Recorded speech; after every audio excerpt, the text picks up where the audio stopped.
ಎಲ್ಲರಿಗೂ ವೀರು ಕನ್ನಡ ಯೂಟ್ಯೂಬ್ ಚಾನೆಲ್ಗೆ ಆತ್ಮೀಯವಾದ ಸ್ವಾಗತ. ನಾನು ನಿಮ್ಮ ವೀರು ಕನ್ನಡ ಸರ್. ಇನ್ನೂ ಕೂಡ ನನ್ನ ಚಾನೆಲ್ ಅನ್ನ ಸಬ್ಸ್ಕ್ರೈಬ್ ಮಾಡ್ಕೊಂಡಿಲ್ಲ ಅಂತಂದ್ರೆ ಸಬ್ಸ್ಕ್ರೈಬ್ ಮಾಡ್ಕೊಳ್ಳಿ. ಹಾಗೆ ನನ್ನ ಚಾನೆಲ್ ಅಲ್ಲಿ ಲೈಕ್ ಮಾಡ್ಬೋದು, ಹಾಗೆ ಐಪ್ ಅನ್ನುವಂತಹ ಒಂದು ಸಿಂಬಲ್ ಬರುತ್ತೆ, ಅದನ್ನ ಐಪ್ ಮಾಡ್ಬೋದು ಅಂತ ಹೇಳ್ತಾ, ಹಾಗೆ ಥ್ಯಾಂಕ್ಸ್ ಅಂತ ಹೇಳಿ ಸೂಪರ್ ಚಾಟ್ ಕೂಡ ಮಾಡ್ಬೋದು ಅಂತ ಹೇಳ್ತಾ, ಈಗ ನೇರವಾಗಿ 4ನೇ ಸೆಮಿಸ್ಟರ್ ಬಿಕಾಂ ವಿದ್ಯಾರ್ಥಿಗಳಿಗಾಗಿ ಚೈನಾದ ಜನಪದ ಕಥೆಯ ಬಗ್ಗೆ ಚರ್ಚೆಯನ್ನ ಮಾಡೋಣ. ಮರದ ಮೇಲಿನ ಹುಡುಗಿ ಅನ್ನುವಂತಹ ಈ ಒಂದು ಜನಪದ ಕಥೆಯ ಬಗ್ಗೆ ಇವತ್ತಿನ ತರಗತಿಯಲ್ಲಿ ನಾನು ಚರ್ಚೆ ಮಾಡ್ತಾ ಇದ್ದೀನಿ.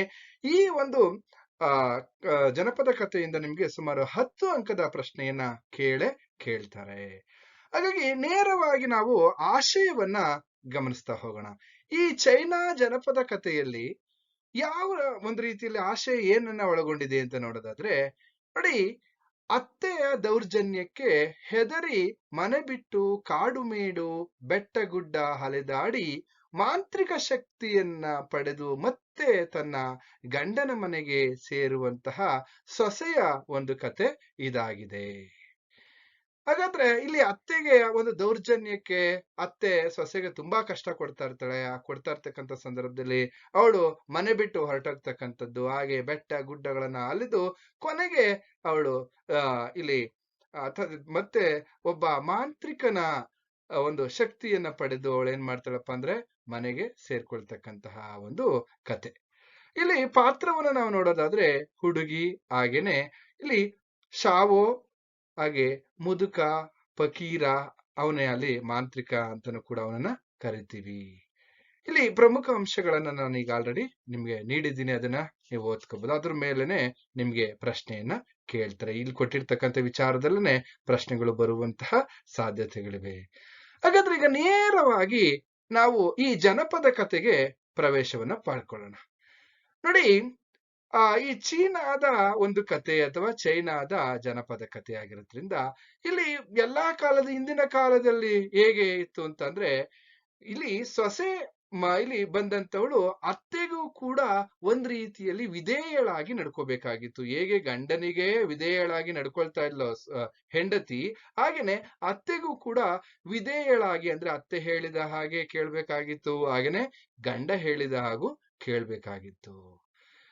ಇಲ್ಲಿ ಒಂದು ವಿಚಾರವನ್ನು ನಾವು ಗಮನಿಸ್ತಾ ಹೋಗ್ಬೋದು. ಆಗಿನ ಕಾಲದಲ್ಲಿ ಒಂದು ಯಜಮಾನಿಕೆ ಅತ್ತೆಯರದೇ ಆಗಿತ್ತು ಅಂತಕ್ಕಂಥದ್ದು. ಇಲ್ಲಿ ಈಲು ಪರ್ವತ ಉತ್ತರದಲ್ಲಿ ಈ ಶಾವೋ ಅನ್ನುವಂತಹ ವಂಶಸ್ಥರು ವಾಸ ಮಾಡ್ತಾ ಇದ್ರು. ಈ ಶಾವೋ ಅನ್ನುವಂತಹ ವಂಶಸ್ಥರು ಎಲ್ಲಿ ವಾಸ ಮಾಡ್ತಾ ಇರಪ್ಪ ಅಂದ್ರೆ ಈಲು ಅನ್ನುವಂತಹ ಒಂದು ಪರ್ವತ, ಅದು ಒಂದು ಬೆಟ್ಟ ಗುಡ್ಡಗಳು ಇರ್ತಕ್ಕಂಥ ಜಾಗ, ಪರ್ವತ, ಅಲ್ಲಿ ವಾಸ ಮಾಡಿದ್ರು. ಅಲ್ಲಿ ಈ ಸಂಸಾರದ ಅಥವಾ ಈ ಸಾವು ಮನೆತನದ ಆ ಎರಡನೇ ಮಗನಾಗಿರ್ತಕ್ಕಂತಹ ಆ ವ್ಯಕ್ತಿಗೆ ಇಲ್ಲಿ ಎರಡನೆಯ ಸೊಸೆಯಾಗಿ ಒಬ್ಬ ಹುಡುಗಿಯನ್ನ ಮದುವೆ ಮಾಡಿ ಕರ್ಕೊಂಡ್ ಬರ್ತಾರೆ. ಕರ್ಕೊಂಡ್ ಬಂದಂತಹ ಸಂದರ್ಭದಲ್ಲಿ ಆ ಅತ್ತೆ ಆ ಸೊಸೆಗೆ ಏನೆಲ್ಲ ಕಷ್ಟಗಳನ್ನ ಕೊಡ್ತಾಳೆ ಅಂತಕ್ಕಂಥದ್ದೇ ಇಲ್ಲಿ ಒಂದು ಕಥೆಯ ವಿಚಾರ. ಇಲ್ಲಿ ನಾವು ನೆನಪು ಇಟ್ಕೊಳ್ಳೋ ಹಾಗೇನೆ ಶಾವು ಸಂಸಾರದಲ್ಲಿ ಒಂದು ಆ ತೋಟದಲ್ಲಿ ವಿಚಿತ್ರವಾದಂತಹ ಒಂದು ಗಿಡ ಬೆಳೆದಿರುತ್ತೆ. ಅದರ ಒಂದು ವಿಶೇಷತೆ ಏನು, ಈ ಗಿಡದ ವಿಶೇಷತೆ ಅಂತಂದ್ರೆ ಅದರಲ್ಲಿ ಎಲೆಗಳು ವರ್ಷವೆಲ್ಲ ಹಸಿರಾಗಿದ್ದವು. ಹಾಗೇನೆ ಪ್ರತಿದಿನ ಬೆಳಿಗ್ಗೆ ಅದರ ಅಡಿಯಲ್ಲಿ ತಾಮ್ರದ ತುಂಡುಗಳು ಉದುರುತ್ತಿದ್ದವು. ಆ ಮರದ ಈ ಎಲೆಗಳು ಉದುರೋ ರೀತಿಯಲ್ಲಿ ತಾಮ್ರದ ತುಂಡುಗಳು ಅಲ್ಲಿ ಉದುರುತ್ತಾ ಇದ್ದವು. ಆ ತಾಮ್ರದ ತುಂಡುಗಳ ಮಧ್ಯೆ ತೂತನ್ನ ಮಾಡಿದ್ರೆ, ಓಲನ್ನ ಮಾಡಿದ್ರೆ ಅವು ನಾಣ್ಯಗಳಂತೆ ಕಾಣಿಸ್ತಾ ಇದ್ದವು. ಆ ನಾಣ್ಯಗಳನ್ನ ಈ ಶಾವೋ ಈ ಮನೆತನದವರು ಆ ಹಣವನ್ನ ಬಳಸ್ತಾ ಇದ್ರು, ಉಪಯೋಗಿಸ್ತಾ ಇದ್ರು ಅಂತಕ್ಕಂಥದ್ದು.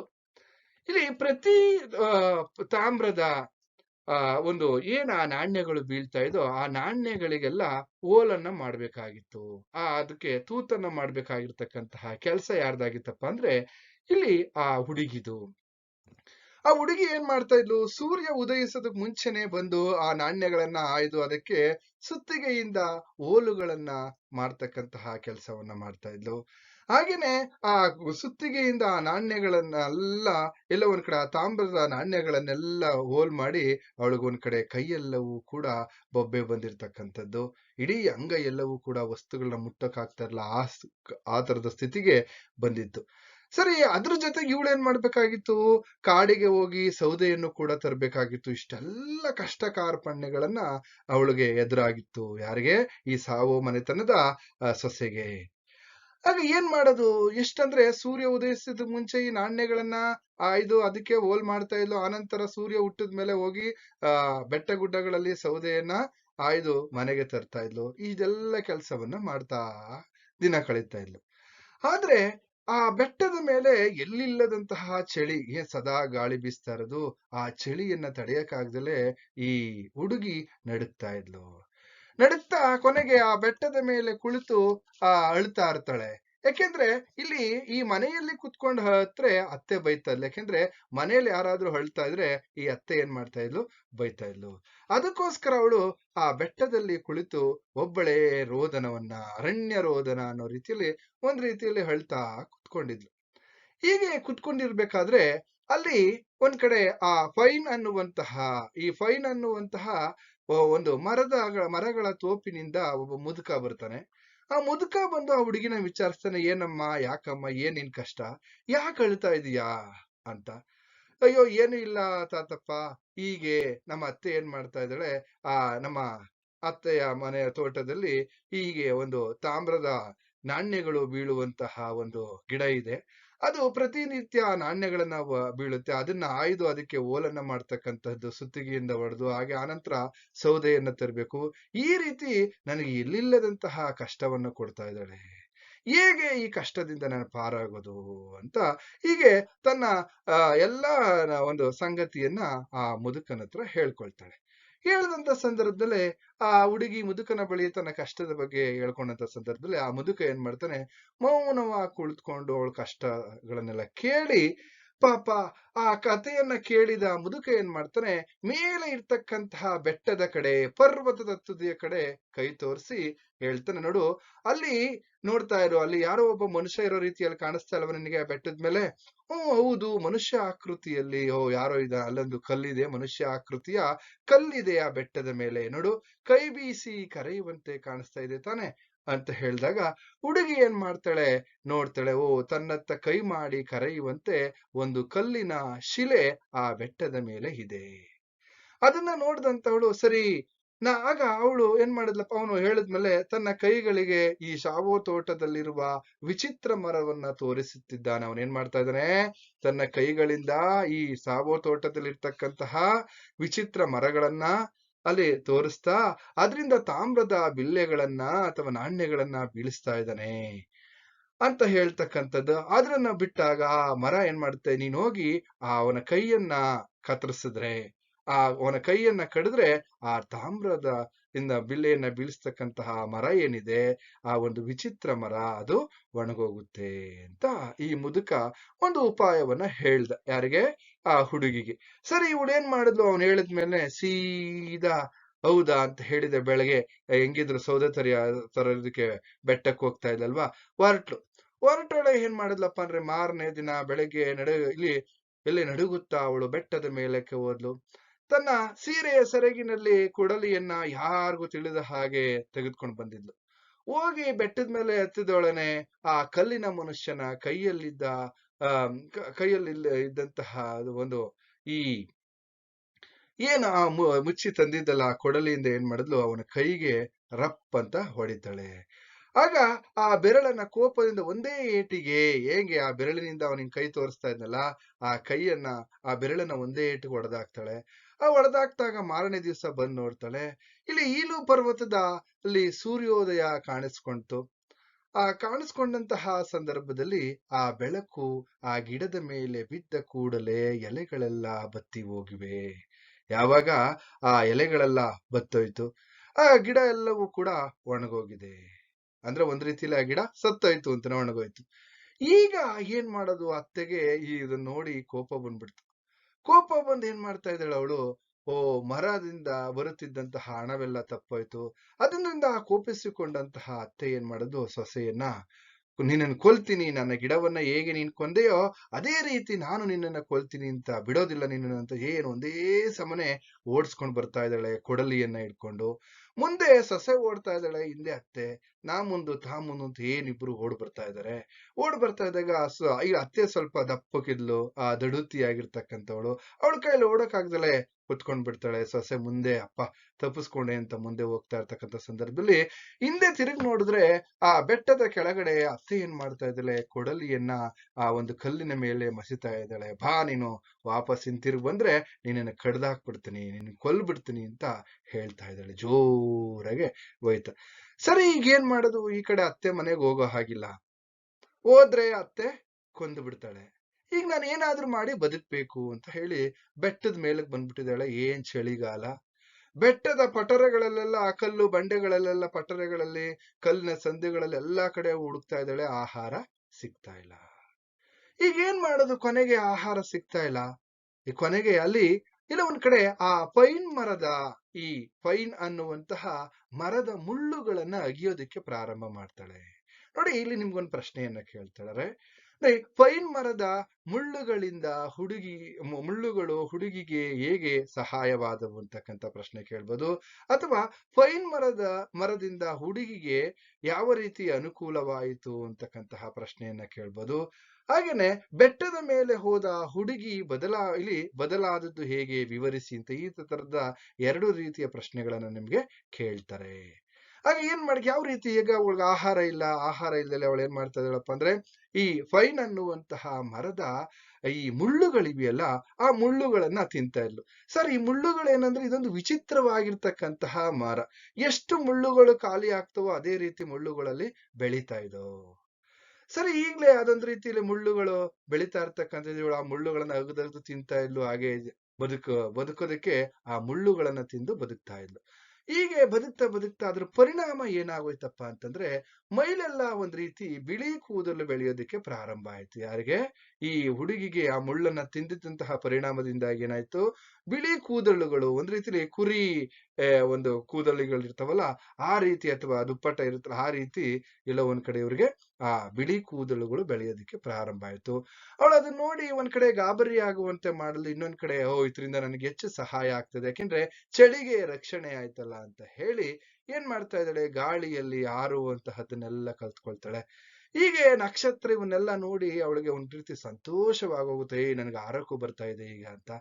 ಸರಿ, ಹೀಗೆ ಇರ್ತಕ್ಕಂತಹ ಸಂದರ್ಭದಲ್ಲಿ ಒಂದ್ಸಾರಿ ಏನ್ ಮಾಡ್ತಾಳೆ, ಹೀಗೆ ಅಲ್ಲೆಲ್ಲ ಬೆಟ್ಟನೆಲ್ಲ ಸುತ್ಕೊಂಡು ಅಲ್ಲಿ ಚುಂಗೇನ್ ಅನ್ನುವಂತಹ ದೇವಾಲಯವಿದೆ.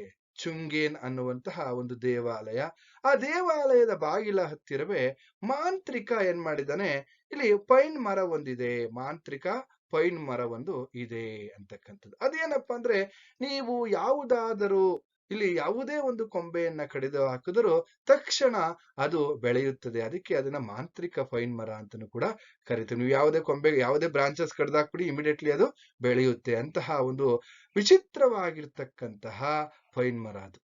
ಸರಿ, ಅದನ್ನ ಯಾರು ರಕ್ಷಣೆ ಮಾಡ್ತಾ ಇರ್ತಾನೆ, ಅದಕ್ಕೆ ವಿಶೇಷವಾದಂತಹ ಆಸಕ್ತಿಯಿಂದ ನೋಡ್ಕೊಳ್ತಾ ಇರ್ತಕ್ಕಂಥವ್ನು ಯಾರಪ್ಪ ಅಂದ್ರೆ, ಆ ದೇವಾಲಯದ ಹತ್ತಿರ ಒಬ್ಬ ಫಕೀರ ಇದ್ದಾನೆ. ಅವ್ನು ನೋಡ್ಕೊಳ್ತಾ ಇದ್ದ. ಇದಕ್ಕಿದ್ದ ಹಾಗೆ ಒಂದು ದಿವಸ ರಾತ್ರಿ ಏನ್ ಮಾಡಿದ್ದಾರೆ, ಆ ಮರದಲ್ಲಿರ್ತಕ್ಕಂತಹ ಮುಳ್ಳುಗಳನ್ನೆಲ್ಲ ಯಾರೋ ಬಂದು ತಿಂದಿರ್ತಕ್ಕಂಥದ್ದು. ಇದು ನೋಡಿ ಅವಂಗ ಆಶ್ಚರ್ಯ ಆಗುತ್ತೆ, ಅಯ್ಯೋ ಯಾವ ಪ್ರಾಣಿ ಬಂದು ತಿನ್ಕೊಂಡ್ಬಿಡ್ತಪ್ಪ, ನೋಡಿದ್ರೆ ಮುಳ್ಳುಗಳೇ ಇಲ್ವಲ್ಲ ಅಂತ. ಸರಿ, ಏನ್ ಮಾಡೋದು? ನೋಡ್ದ, ಒಂದ್ ದಿವ್ಸ ಸಂಜೆ ಆ ಮರದ ಹತ್ತಿರ ಔತ್ಕೊಂಡು ನೋಡ್ತಾ ಇದ್ದಾನೆ. ಏನು ರಾತ್ರಿ ಅಲ್ಲಿ ಚಂದಿರ, ಹಾಲಿನ ಬೆಳಕಿನಂತೆ ಚಂದಿರ ಮೂಡಿದ್ದಾನೆ. ಅಲ್ಲಿ ನೋಡ್ತಾ ಇದ್ದಾನೆ, ಒಂದ್ ರೀತಿಯಲ್ಲಿ ಆ ನಾಯಿಗಳು ಬಗ್ಲುತ್ತಾ ಇದ್ದಾವೆ. ಇಲ್ಲಿ ನೇರವಾಗಿ ಬಂದು ಆ ಮುಳ್ಳುಗಳನ್ನ ತಿಂತಾ ಇರ್ತಕ್ಕಂಥವಳು ಈ ಹುಡುಗಿ. ಆದ್ರೆ ಅವನಿಗೆ ಎಲ್ಲೋ ಒಂದ್ ಕಡೆ ಭಯ, ಯಾವುದೋ ಭೂತನೋ ಪಿಶಾಚಿನೋ ಅಥವಾ ಯಾವುದೋ ಯಕ್ಷ, ಇಲ್ಲಿ ಗಂಧರ್ವ ಕನ್ಯೆ ಯಾರೋ ಬಂದು ತಿಂತಾ ಇದಾರಲ್ಲ ಅಂತ ಅನ್ಕೊಂಡ. ಸರಿ, ಇಷ್ಟೆಲ್ಲ ಆದ್ಮೇಲೆ ಇನ್ನೊಂದ್ ದಿವ್ಸ ಬಂದ, ನೋಡ್ದ. ಅವನೇನ್ ಮಾಡ್ದ, ಇದು ಭೂತನ ಪಿಶಾಚಿನ ಪ್ರಾಣಿನ ನಾನು ಕಂಡಿಡಿಬೇಕು ಅಂತ ಹೇಳಿ ಆ ಮರದ ಕೆಳಗಡೆ ಒಂದು ಮೇಜನ್ನ ಇಟ್ಬಿಟ್ಟು ಮನುಷ್ಯ ತಿನ್ನುವಂತ ಆಹಾರವನ್ನ ಆ ಮೇಜಿನ ಮೇಲೆ ಇಟ್ಟ. ಸರಿ, ಎಂದಿನಂತೆ ಈ ಹುಡುಗಿ ಏನ್ ಮಾಡಿದ್ಲು, ಬಂದವಳು ಆ ಮುಳ್ಳನ್ನ ತಿಂತಾ ಇರ್ಬೇಕಾದ್ರೆ ಅವಳ ಮೂಗಿಗೆ ಮನುಷ್ಯ ತಿನ್ನುವಂತ ಆಹಾರ ಮೂಗಿಗೆ ಬಡಿದ ತಕ್ಷಣ ಅಂದ್ರೆ ಅದರ ಆಹಾರದ ಒಂದು ಘಮನ ಅಥವಾ ಸ್ಮೆಲ್ ಅಥವಾ ಪರಿಮಳ ಬಿದ್ದಂತ ಸಂದರ್ಭದಲ್ಲಿ ಆ ಮುಳ್ಳನ್ನ ಬಿಟ್ಟು ಅವಳು ಏನ್ ಮಾಡಿದ್ಲಪ್ಪ ಅಂದ್ರೆ ನೇರವಾಗಿ ಆಹಾರವನ್ನು ತಿನ್ನುವಂತ ಸಂದರ್ಭದಲ್ಲಿ ಇವನೇನ್ ಮಾಡ್ತಾನೆ, ಆ ಆ ಹುಡು ಅಲ್ಲಿ ಪ್ರಶ್ನೆ ಮಾಡ್ತಾನೆ, ಯಾರು ನೀನು, ಏನು, ಯಾವ ಭೂತನ ದಯ್ಯನ, ನೀನು ಯಾರು ನೀನು ಅಂತ ಪ್ರಶ್ನೆ ಮಾಡಿದಂತ ಸಂದರ್ಭದಲ್ಲಿ, ಸರಿ ತಡಿ, ಯಾವುದಕ್ಕೂ ಈ ಭೂತಗಳು ಮನುಷ್ಯನ ರೀತಿಯಲ್ಲೇ ವರ್ತಿಸ್ತವೆ ಅಂತ ಹೇಳಿ ತನ್ನ ಮಂತ್ರದಂಡದ ಸಹಾಯದಿಂದ ಯಾರು ಹೇಳು ನೀನು ಅಂತ ಕೇಳ್ತಾನೆ. ಸರಿ, ಹೀಗೆ ಕೇಳಿದ್ಮೇಲೆ ಎದರಿದಂತಹ ಪ್ರಾಣಿ, ನಾನು ಆ ಬಿಳಿ ಪ್ರಾಣಿ ಅಲ್ಲೇ ಕುಳಿತು ಏನ್ ಮಾಡುತ್ತಪ್ಪ ಅಂದ್ರೆ ನಿಧಾನವಾಗಿ ಅವನ ಎದುರಿಗೆ ಬಹಳ ಧೈರ್ಯದಿಂದ, ನಾನು ಈ ಶಾವೋ ಇದಾರಲ್ಲ ಆ ವಂಶಸ್ಥರ ಸೊಸೆ ಅಥವಾ ಈ ಶಾವೋ ಮನೆಯ ಸೊಸೆ ಅಂತ ಹೇಳಿದಂತ ಸಂದರ್ಭದಲ್ಲಿ ಇವನು ನಂಬೋದಿಕ್ಕಾಗೋದಿಲ್ಲ. ಯಾಕೆಂತಂದ್ರೆ ಇವನ್ಗೆ ಅನುಮಾನ ಬಂತು. ಯಾಕೆಂದ್ರೆ ಈ ಭೂತಗಳು ಯಾವ ರೀತಿ ವರ್ತಿಸ್ತವೋ ಗೊತ್ತಿಲ್ಲ. ಕೊನೆಗೆ ಇದೇನಾದ್ರೂ ಈಗ ರಾತ್ರಿ ಮತ್ತೆ ಬೆಟ್ಟಕ್ಕೆ ಓಡೋದ್ರೆ ಏನು ಅಂತ ಹೇಳಿ, ಕೊನೆಗೆ ನೋಡಪ್ಪ, ನೀನು ಇಟ್ಟಿರ್ತಕ್ಕಂತಹ ರುಚಿಯಾದ ತಿಂಡಿಗಳನ್ನ ಅದಕ್ಕೋಸ್ಕರ ಅದರ ವಾಸನೆಯಿಂದ ನಾನು ಕೂಡಲೇ ನಾನು ತಡೆಯಲಾರದೆ ಕೆಳಗೆ ಬಂದು ಇಳಿದು ನಾನು ನೀನು ಇಟ್ಟಿರ್ತಕ್ಕಂತಹ ತಿಂಡಿಯನ್ನ ತಿಂದ್ಬಿಟ್ಟಿದ್ದೀನಿ, ನನ್ನನ್ನ ಕ್ಷಮಿಸಿ ಅಂತ ಕೇಳಿದ್ದು ಆ ಹುಡುಗಿ ಕೇಳದು. ಸರಿ, ಇದಾದ್ಮೇಲೆ ಇವನು ಸತ್ಯತೆಯನ್ನ ಪರಿಶೀಲಿಸಿದ ಮೇಲೆ ಯಾರು ಈ ಫಕೀರ ಏನ್ ಮಾಡ್ತಾನೆ, ಹೌದಾ ಪಾಪ ಬಡ ಹುಡುಗಿ ಹೇಳಿರ್ತಕ್ಕಂಥ ಮಾತು ಸರಿ. ಯಾಕೆ ಅಂತಂದ್ರೆ ಅಲ್ಲಿ ಅತ್ತೆ ನನ್ನನ್ನ ಕೊಲ್ಲೋದಕ್ಕೆ ಬರ್ತಿದ್ಲು, ಅದಕ್ಕೋಸ್ಕರ ನಾನು ಹೋಗಿ ಆ ಬೆಟ್ಟದಲ್ಲಿ ಸೇರ್ಕೊಂಡು ಈ ರೀತಿ ಆಗಿದ್ದೇನೆ. ಆ ಪೈನ್ ಮರದ ಮುಳ್ಳುಗಳನ್ನ ತಿಂದ ಪರಿಣಾಮ ನನ್ನ ದೇಹ ಈ ರೀತಿ ಆಗಿದೆ ಅಂತ ತನ್ನ ಹಿಂದೆ ನಡೆದಿರ್ತಕ್ಕಂತಹ ಕಷ್ಟದ ಸಂಗತಿಗಳನ್ನ ಫಕೀರನ ಹತ್ತಿರ ಈ ಹುಡುಗಿ ಹೇಳ್ತಾಳೆ. ಸರಿ, ಅದಾದ್ಮೇಲೆ ಏನ್ ಮಾಡ್ದ, ಆಯ್ತು ಬಾ, ನಿನ್ನನ್ನ ನಿಮ್ಮ ಅತ್ತೆ ಮನೆಗೆ ಸೇರಿಸ್ತೀನಿ, ಬಾ ನಿನ್ನ ಗಂಡನ ಮನೆಗೆ ಸೇರಿಸ್ತೀನಿ, ನೀನೇನು ಯೋಚನೆ ಮಾಡ್ಬೇಡ ಅಂತ ಹೇಳ್ತಾರೆ.